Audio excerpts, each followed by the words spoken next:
everybody. It's Sean Gibbons from the Communications Network. I'm sitting alongside our Tristan Mahabir for our latest Storytelling for Good webinar. This is the third of 4 that we have planned for you all.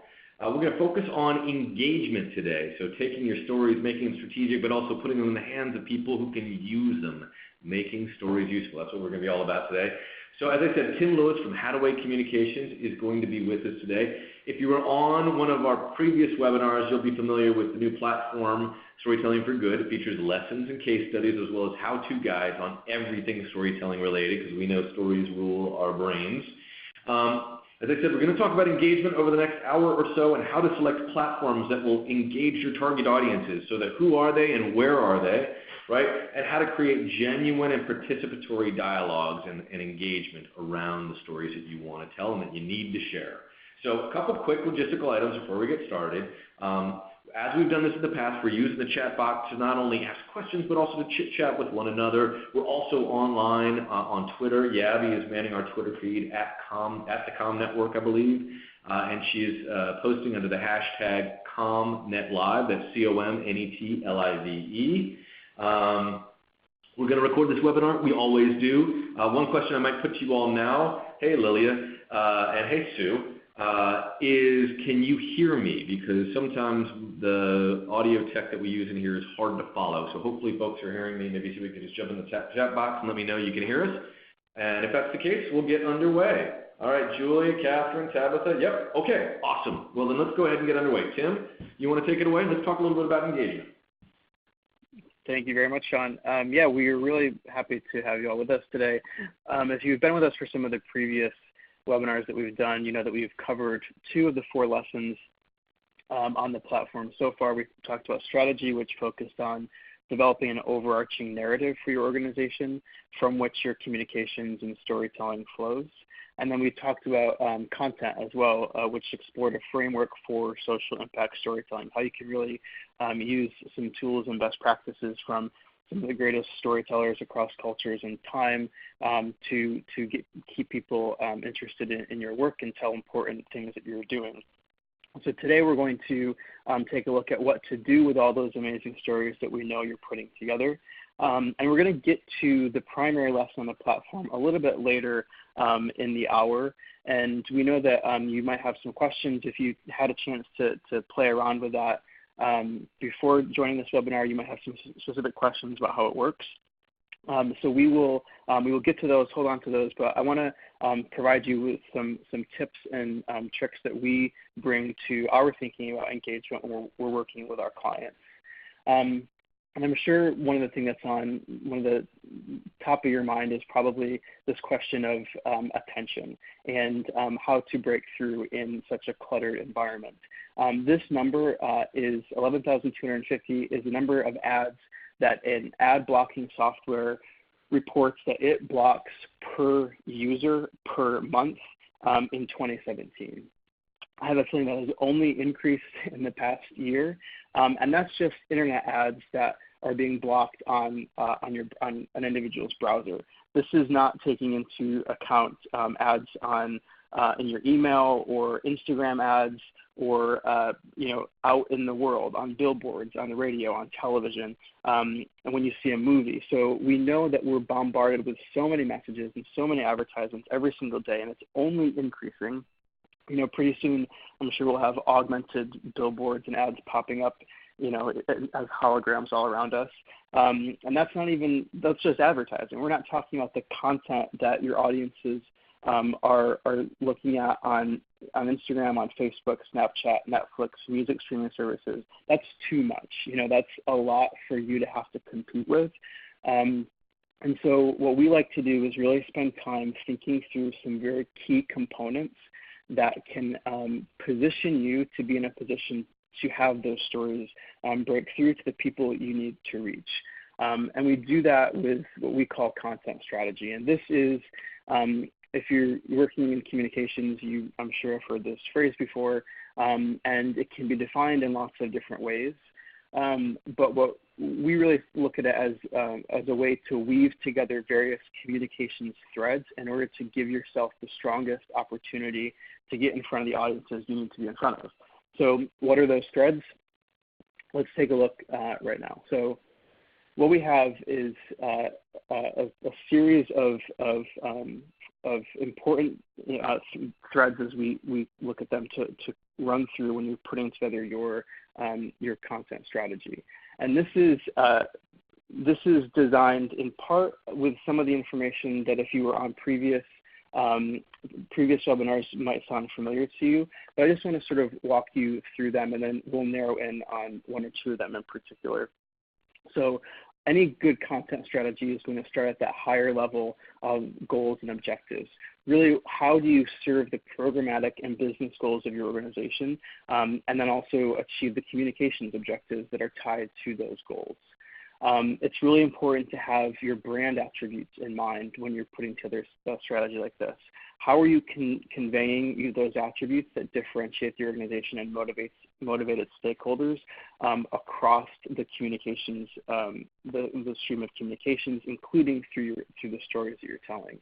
That narrative framework, which again was one of the first things we covered in a previous webinar, which you can access online.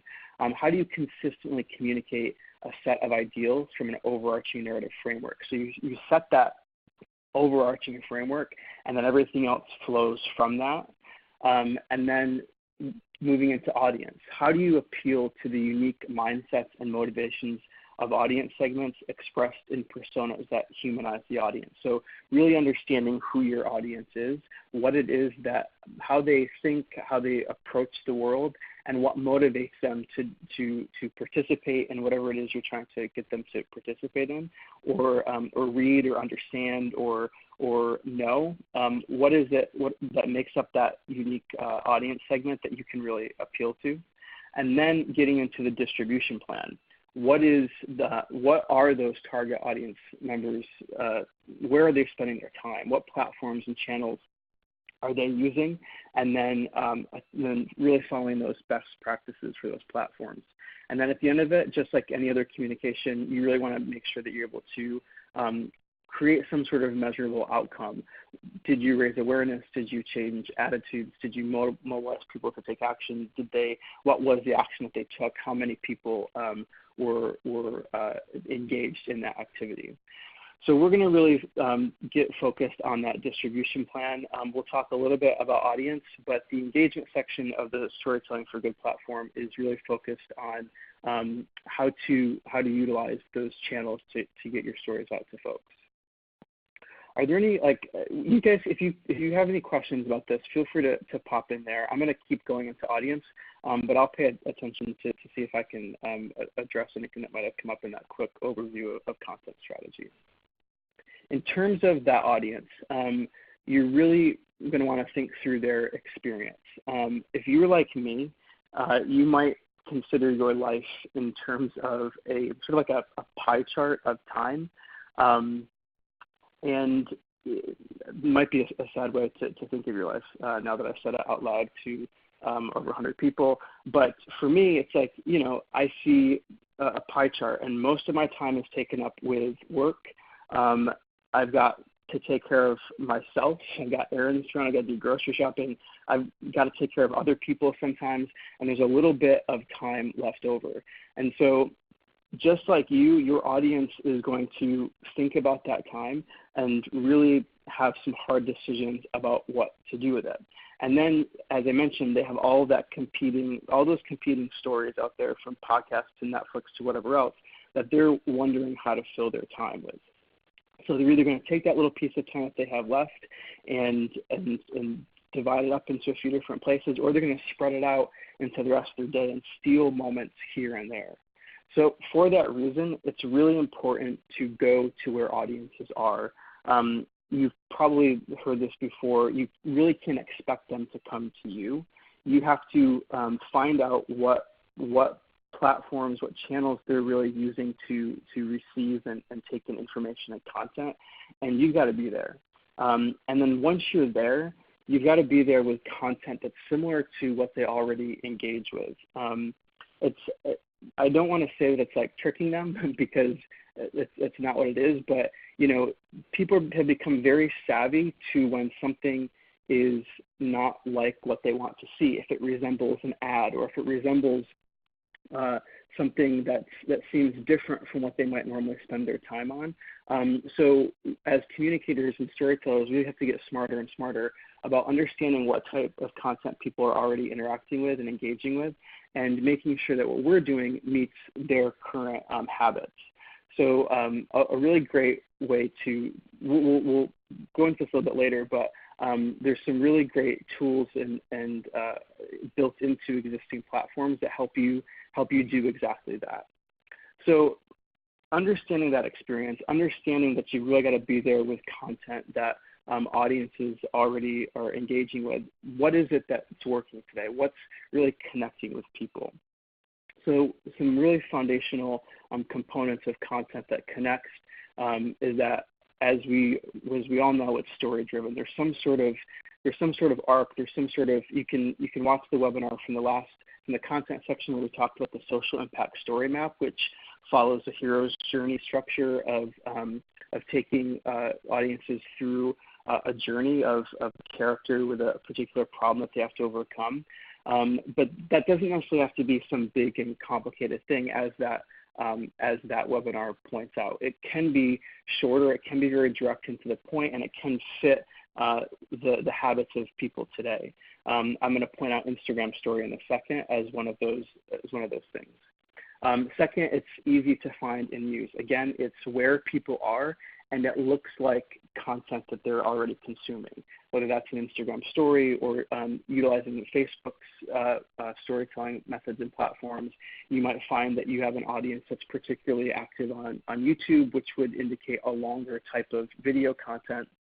So it's being really intentional about understanding where people are, and then making it easy for them to find that content, both in terms of type of a story, whether that's a video or a photo or an article or something, but also making sure that they're able to get access to it. So it's being aware of some method or hashtags, understanding how to properly use those, and then it's current and timely. And I don't necessarily mean that it's new. That some people think that you have to always be producing some sort of brand new thing. You might have a relevant report or a relevant story in a report that because of current political situations or just cultural trends, all of a sudden becomes relevant again. And you can go and dig that out and bring it to life. Possibly you might have to polish it a little bit or bring it up to speed in terms of what's happening currently. But you don't have to always be making something brand new, right? And then finally, an element of novelty. And by that I mean something as simple as taking something existing or familiar and putting a slight twist on this. We've been talking with some of our clients lately about whether or not memes are appropriate for how they communicate, particularly if what you are communicating about or telling stories about can be tied to cultural trends or political action that's happening. You might find the use of memes as a really great way to stand out and to connect to cultural issues and bring yourself a little bit of awareness to a greater audience. We were looking with a client at some really popular environmental memes, and there was this one meme that had been shared 60,000 times on Tumblr, and we were just thinking, wow, if that had been tied to some sort of call to action, or you could have found a way to just include even some sort of brand relevance to a meme like that, you're exposing yourself to a lot more, to a much greater audience than you might have otherwise.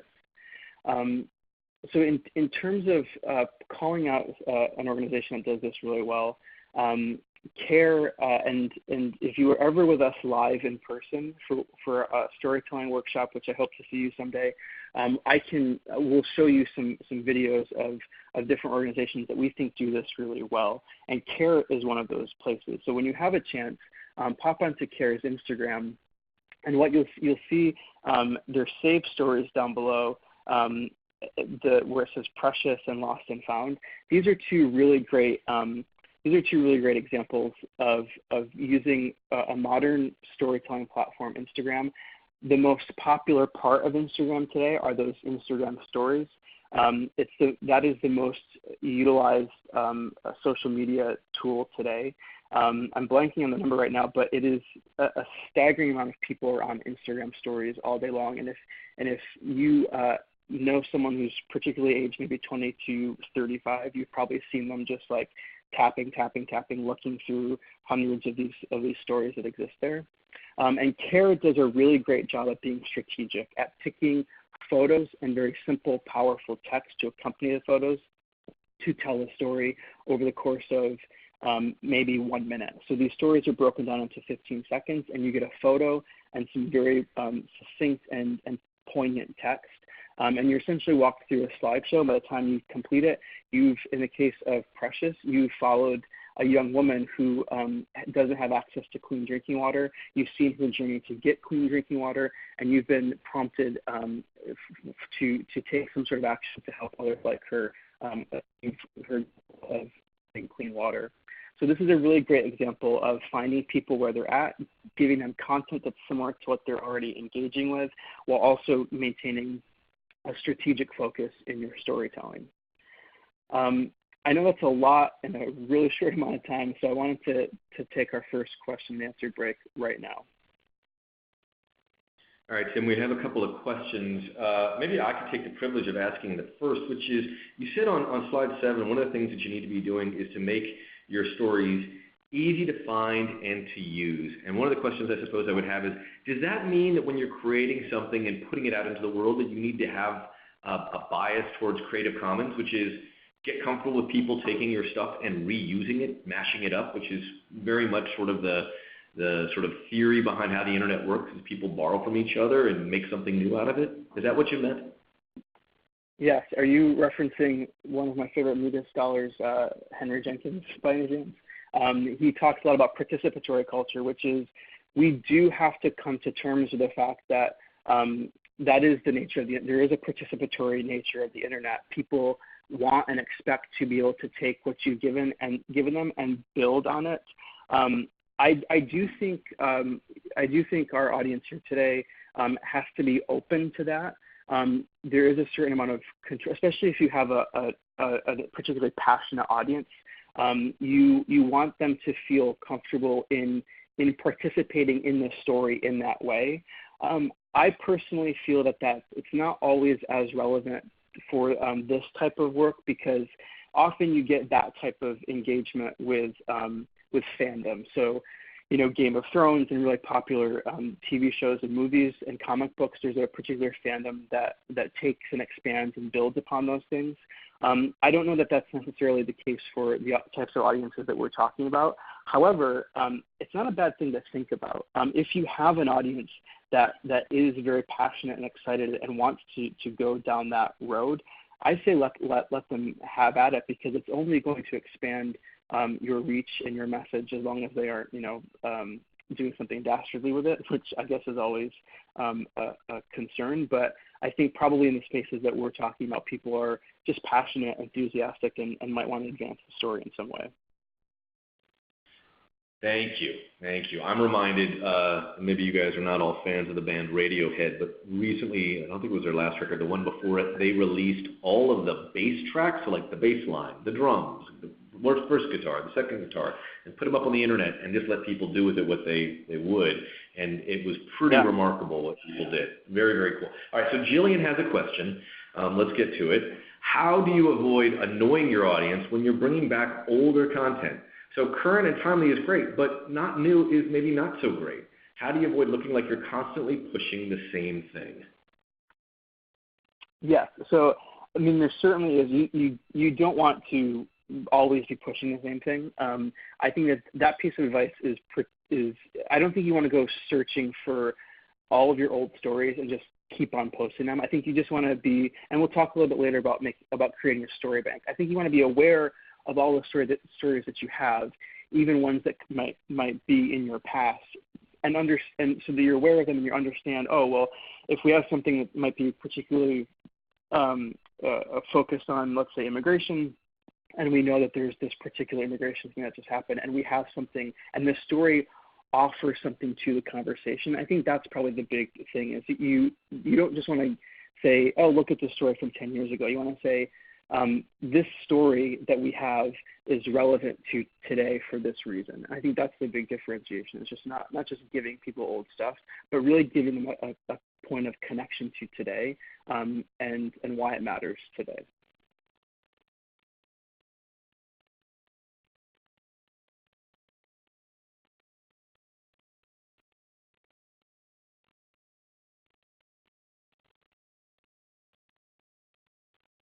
Did that answer your question, Jillian?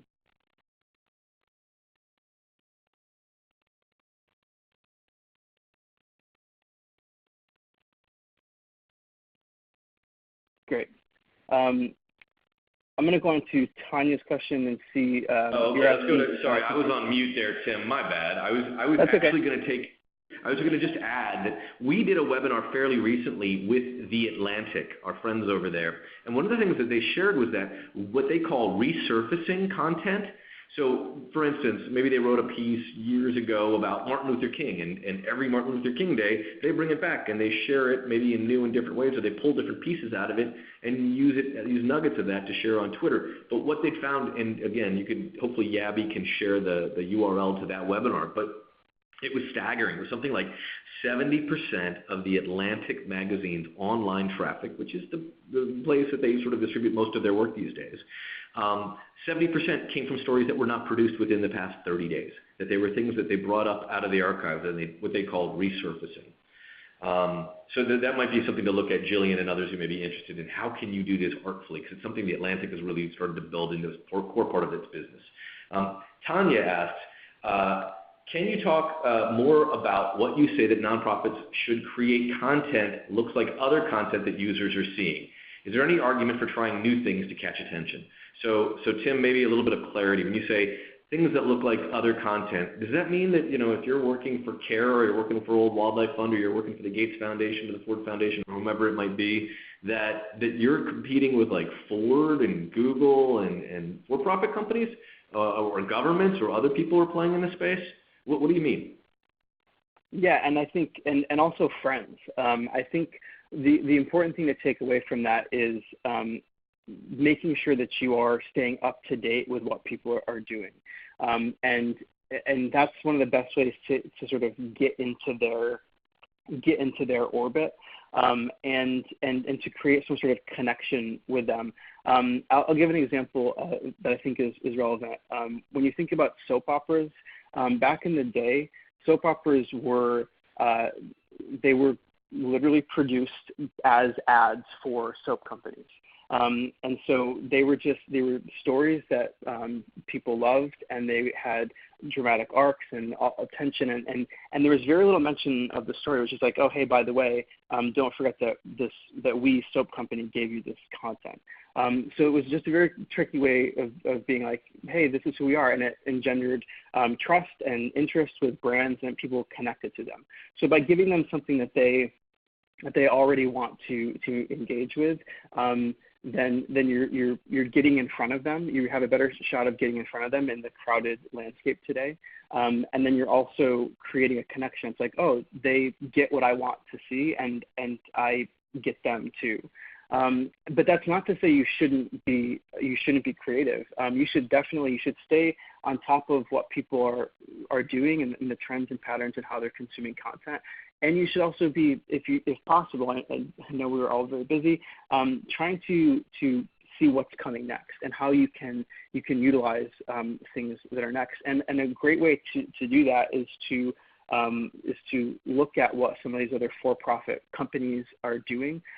There's a really great panel at ComNet that Jill from World Wildlife Fund moderated about how Pottery Barn, Levi's, and Lyft communicates with their audiences, particularly around social good. And so there's a lot that we can learn from companies like that in terms of how they're communicating. Thank you. All right, let's take one more from Edith, and then we'll dive back into this. If other people have questions, please throw them in there. We've got a couple other places here that we will get to it. By the way, Tim, just a mad props for going to the soap operas. As a long-time watcher, Santa Barbara and General Hospital, dating myself, I was into the whole Luke and Laura thing. I am glad that you went there. All right, so Edith asks, Looking at the care.org Instagram feed that you shared, Tim, they're posting to engage only about 0.5% of their followers base. Is that good? For Eva's sake, that seems pretty low. It's a good question. It sort of depends on, I think, their KPIs and what they're trying to achieve through Instagram. They might be getting something else out of that than that sort of number is indicating. And there might be things that they can do to improve those numbers. I think that some of this information is really about unearthing the sort of creative angle to take in terms of telling that story, and they do many things quite well in terms of keeping up with what people are engaging with. But this also speaks to the fact that it's just tough, even for an organization like CARE. It is tough to break through. But again, it's about an organization's KPIs, what their goals and objectives are, and how all of this can support that. And you might be getting some sort of leverage and cachet out of something like Instagram that you might not be present in a statistic like that. Gotcha. Why don't we move along, and we will come back to your questions again very, very soon, guys. Tim, you want to take it away? Yes. So I wanted to talk about, give you some tips and ideas about producing your content, and then we'll go ahead and take a look at the engagement lesson on the storytelling platform. So these are I just want to give you a few tips that we like to bring up when we're working with clients and when we're conducting these in-person workshops that you might be aware of, but you might find some useful information in them today. The first thing, it seems like a no-brainer, but breaking down your content is a really great way. Your larger pieces of content is a really great way to realize that you have stories to tell in various different formats. So what do I mean by that? You just released an annual report. It's full of quotes and stories and photos and infographics and whatever else as a whole that you've put on your website or distributed to people. You can go through that and really, pull together smaller photos and a paragraph to accompany that, or rewrite a story that you have in there to get it a little bit more succinct for one of these particular platforms. So we say this because a lot of people think that telling stories like this and generating content for social media platforms is all about brand new information and brand new reporting, and it takes a lot of work to come up with that stuff. But there are places in your organization where this might be naturally collected and brought together, which you can then find ways to repurpose. So that's a really great thing to think about. And then hand in hand with that, I think, is creating a story bank. And there is a great article, which I will show you how to get to on the storytelling platform, all about setting up a story bank. And the great benefit of having a story bank is really getting a sense of what stories you have. Because again, as I just said, this can be daunting and overwhelming to think about. But if you have, however you work best, or if you have some sort of internal platforms to support this type of things, it might be an Excel sheet, it might be a folder on a Google Drive or Dropbox, but really categorizing and collecting, categorizing, and tagging your content so that you have this long story, maybe it's an article about a particular topic, and you file that away in your longer stories file. You have all of your videos, you have all your photos, you have all of it together in one place so that you can dip into it as necessary to develop or reference or add to it however you need. And so I'll show you how to get to that section of the website when we pop on there. But this is something that I think, and we internally at Hadaway, we are always looking for, do we have this story? Where did it go? And so we ourselves are really centralizing all that into one place so that we can be aware when we need to tell a story about ourselves, exactly where to go and how to do it and what tools we have and what resources we have to tell that story. The next thing that I want to share with you is something new that we've been test driving, and you'll have to let me know what you think of it. we're borrowing from Hollywood this idea of seasons and episodes, which really is everywhere today. If you are alive and breathing, you probably understand what seasons and episodes means. And because it's all over the place and it might have lost some of its meaning, I just wanted to give an introduction as to how it's considered in the entertainment industry. Now, the most simple way of looking at it is it's a collection of stories released at one period of time, and that is true. Season 1 of Blackish is about 22 episodes, and it was released, a few years ago. And then every year they have a new series of those episodes. But that's not all it is. It really is more strategic than that, and I think we can learn, we can apply that strategic framework from television to some of the stories that we tell. So a season of television, yes, is all of those episodes, but it starts higher than that.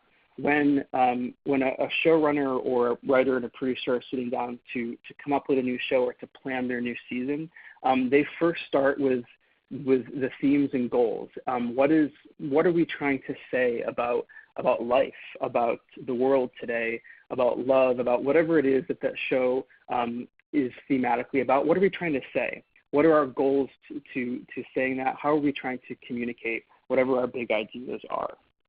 That is then tied with an overarching narrative for those characters. So we know we're going to start with our main characters at this point, and by the end of the season, we're going to try to get them here. It may not be exactly fleshed out, but they've got a pretty good idea of where things are going to end. And then from there, they start telling very specific and contained stories. They start figuring out how each one of those episodes ties back to their big message that they're trying to say about whatever it is that they're trying to say, and that overarching narrative. How are they moving their characters toward that final goal? So I think that translates quite nicely, in fact, to a lot of the work that we all are doing. If you think of a season of your storytelling or your communications as your organization's goals, whatever objectives you were trying to achieve in that particular period of time, married to your organization's overarching narrative, that framework that you have, the story that you're telling about yourselves, and then each piece of content that you are driving out is connected back to those things. It's always tied to those things, and often it might be interrelated to each other. So let's say you're right now planning out your Q1 content for 2019.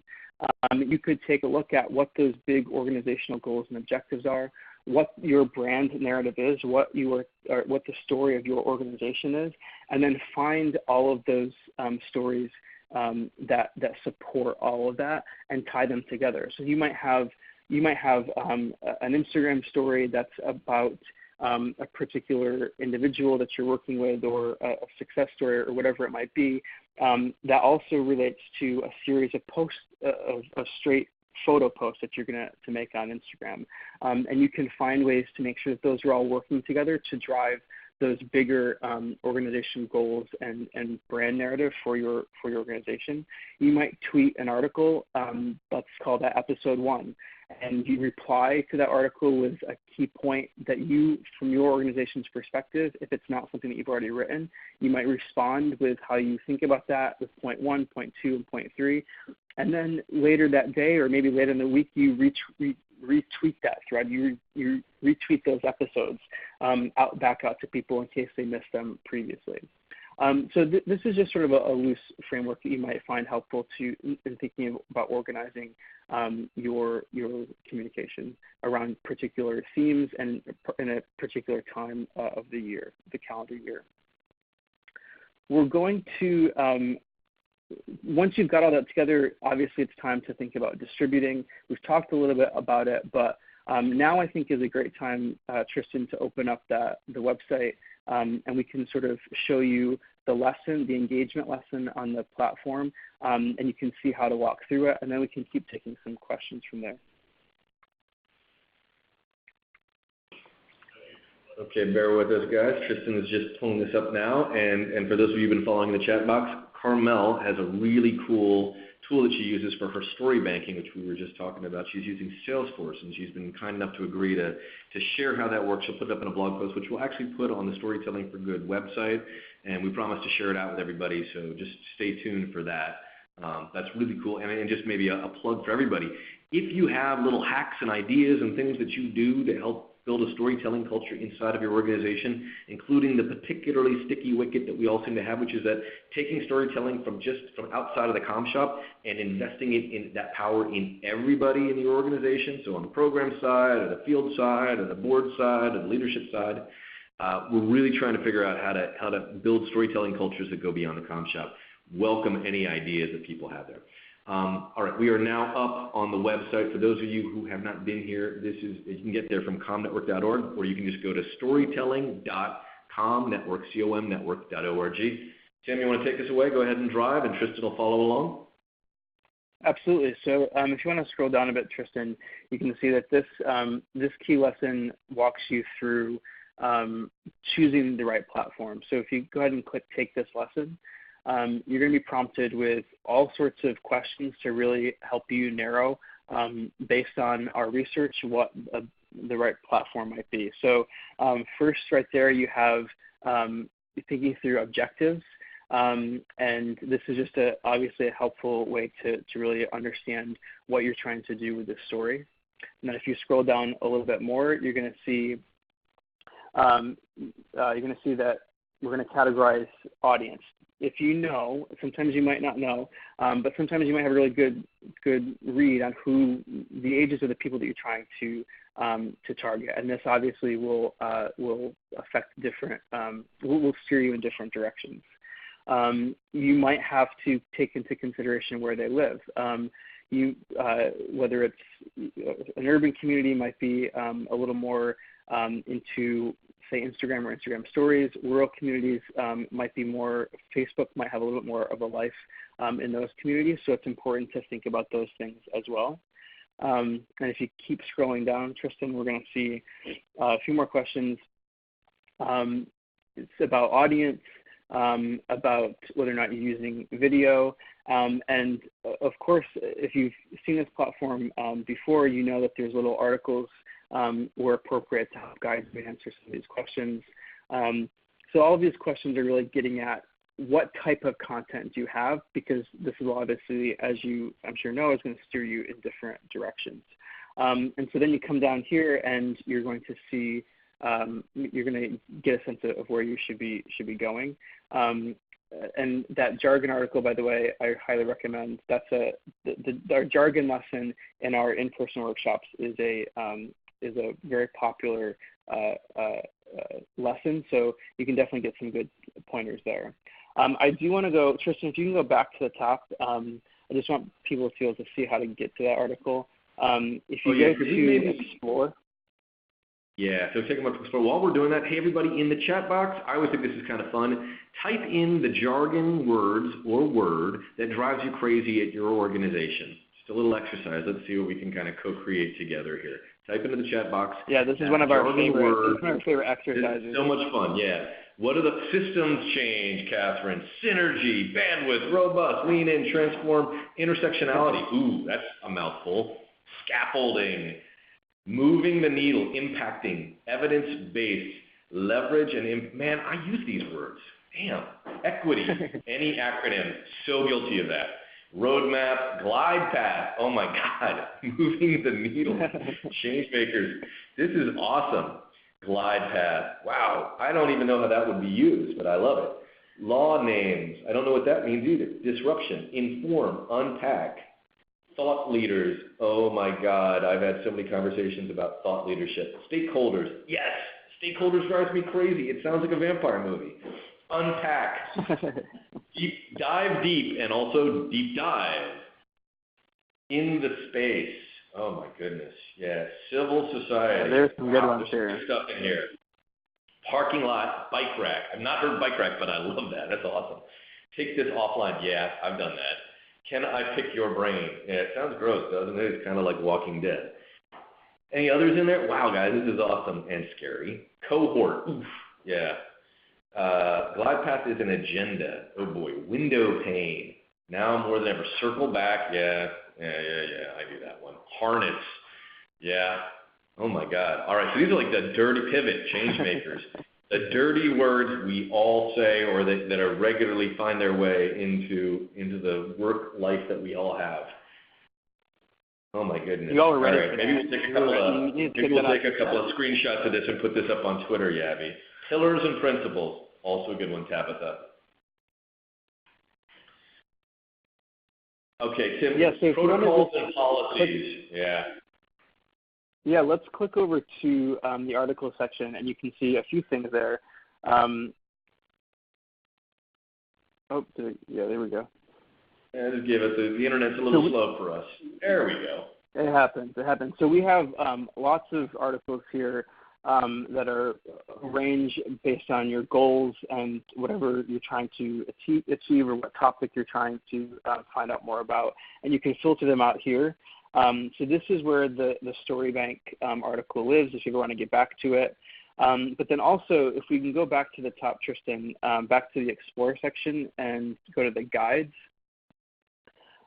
you're also going to see right below here, we have a guide on every possible digital platform you can imagine, from Pinterest to LinkedIn to CMS and email newsletters and Tumblr. It's all there.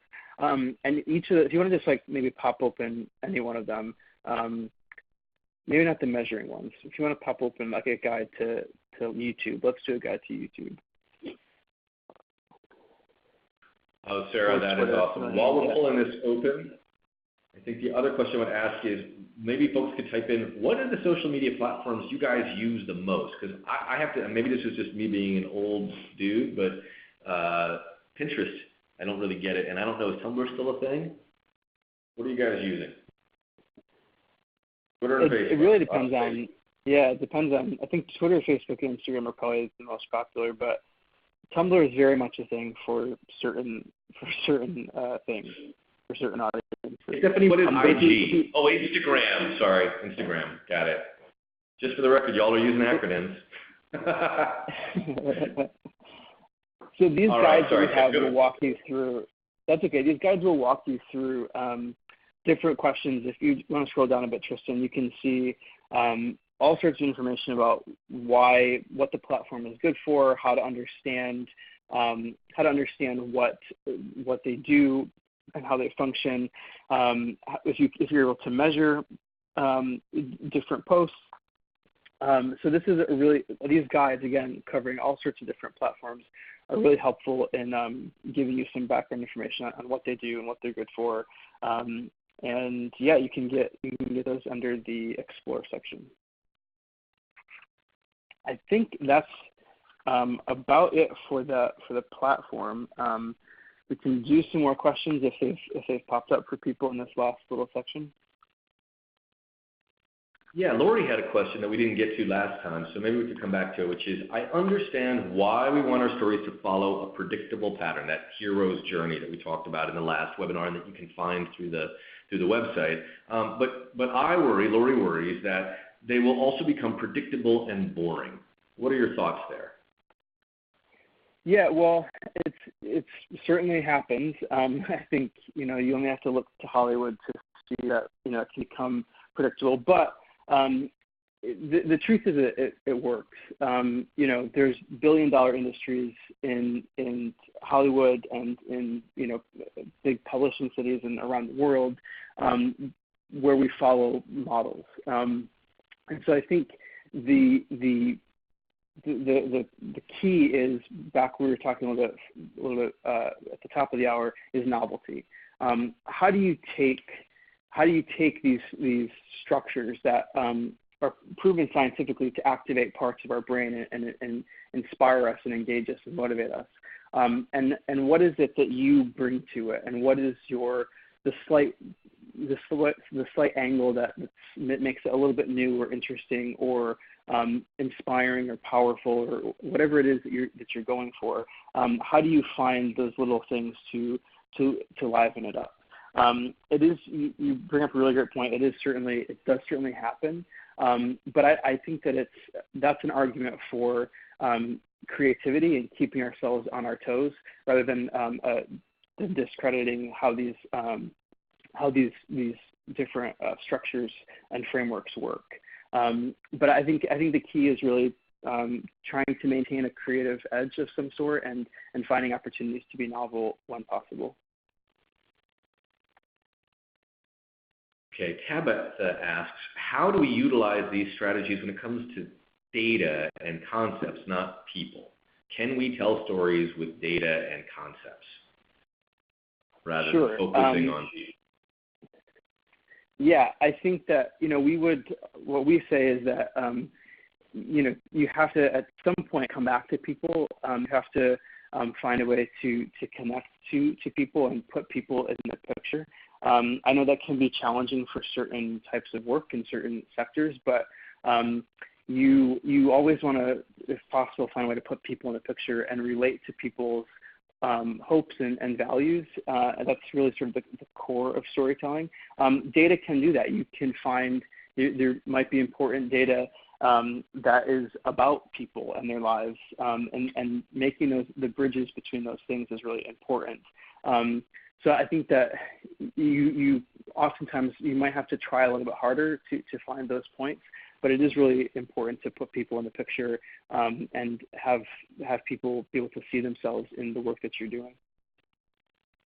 Maybe Yabby can find this. There's actually an example of a conceptual idea that has been running in the Washington, D.C. Metro now as a campaign, and they're trying to raise awareness to make people be alert during their travels on the Metro rail system.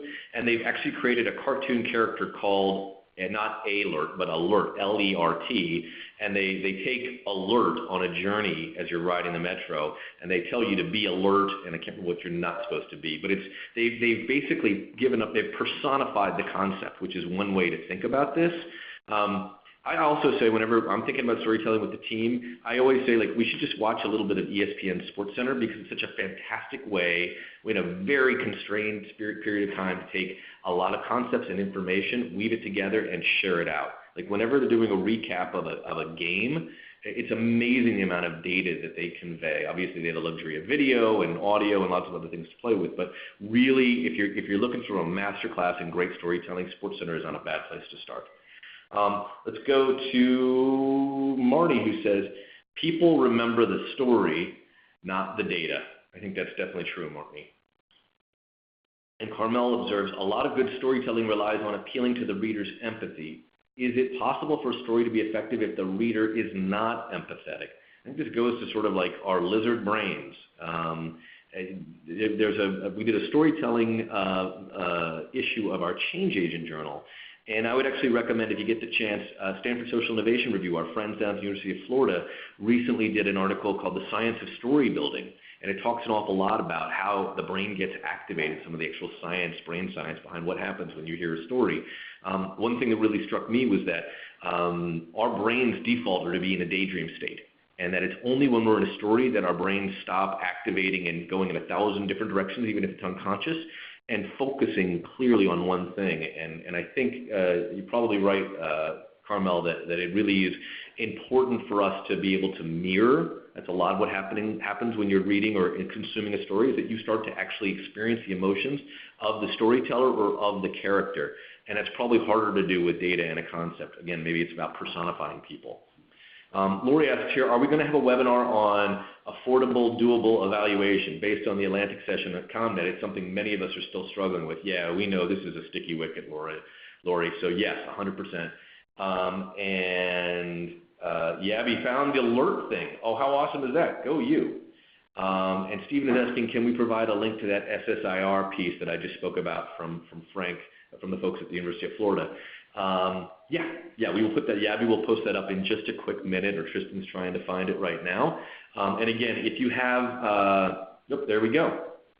Right there, the Science of Story Building. Now that's the Change Agent version, but Yabby, I think there's another longer version that they did in Stanford Social Innovation Review. I believe it was the cover story of their last issue, which would have been, I think, their summer or their fall issue. And they actually got on newsstands now, but I'm pretty sure you can find it at, I think it's SSIR, the whole word review.org. I think that's their URL. So we'll keep looking for that. You'll find that in a second. Other questions in the remaining time that we have for Tim, either about the Storytelling for Good platform or maybe a question that's been keeping you up at night inside your organization. Where are you guys stuck? And maybe, Tristan, you want to put the question to everybody about, as we continue this series potentially next year, you want to ask everybody to weigh in? What was your question? So I think we were thinking about continuing kind of digging deeper into some specific storytelling related themes, but we wanted to hear from you guys on what those things would be. So what are you struggling with, where you're stuck, what you want to know more about. You can shoot me an email. I'll put my email in the chat box, and that'll help us as we're planning out next year's programming. Yeah, so we are really grateful everybody's been hanging with us. Tabitha, where can you find the previous webinars in the series? They're on comnetwork.org. If you go to the events tab, they're all listed there. If you want to save yourself a click, you can go to our YouTube channel. And again, if you go to comnetwork.org and scroll all the way to the bottom, it says video archive, and that'll take you to YouTube, and all the webinars are arranged there really beautifully. Yabby built that YouTube channel a couple months back, and we're just super excited about it. Susan asked, how do you start engaging with new audiences as in old unknown audiences, folks you haven't perhaps talked with before? Tim, do you have a thought there? That's a great question. This is a future topic, but let's put it to Tim as a question. We can leave it as a future topic. No, I think it's a really great question. And these tools that we have here, the engagement tools, you're right. They're probably best. They're best used for the audience that you have. That you can probably find new. You can definitely find new audience members through using these channels through some targeting, through some throwing some money into promoting some posts or to trying to get in front of new people that way. But there certainly are a host of tactics we could explore in a future webinar around these platforms, but also, understanding your audience and what their goals and objectives are. And then once you've established that framework and maybe if you're able to draw on some market research in terms of audience personas, you can start putting together different puzzle pieces to understand where to get people. And, honestly, we talk a lot about, digital platforms today, but, one of the best ways to find people will always be in person. And so whenever we're talking about with our clients about engagement, you have to have these digital components, but some of our best success stories come from in-person experiences. And oftentimes when you can we have a project that we did a few years ago that was crowdsourcing the hopes and fears and ideas of the LGBT community. And it started off in person and then it migrated over online. And so that's, I think, another great way to find new people is through in-person events.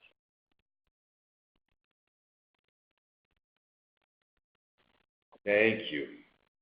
Awesome. Okay, so why don't we go ahead. These are all future topics coming in. Stephen has a great one on podcasting. Rachel has a great one as well. We will take all of this. If you want to email Tristan, he's going to put something in the chat box, or it's already up there, I think.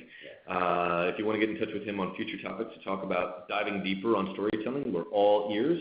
Why don't we give you back the balance of the hour? Tim, say thank you so much for your time and all the efforts here. We're going to be back in a couple of weeks with yet another Storytelling for Good webinar. And if you would, before you all jump off, please, there's going to be a quick survey that pops up when you sign off. We'd love the feedback because we want to get better. So please do to let us know what we did well and where we could fix it. And we will be back with you guys for the next webinar in just a couple of weeks' time. And then maybe just a quick moment of privilege here. For those of you who were with us in San Francisco about a week or so ago for ComNet 18, and I know, Tim, you were one of them, please hear from Tristan, from myself, from Yabby, from Amy, from the full board, how grateful and thankful we are for all of you hanging with us and making the conference truly extraordinary. It was a little different than maybe what we'd anticipated when we set out for San Francisco, but I think where we ended up was really energizing and extraordinary, and that's because all of you were a part of it. So just please hear a deeply felt thank you. And we'll be back to see you guys online pretty soon, and we'll catch up with you all very, very well. Thanks for hanging with us today. We'll talk to you soon.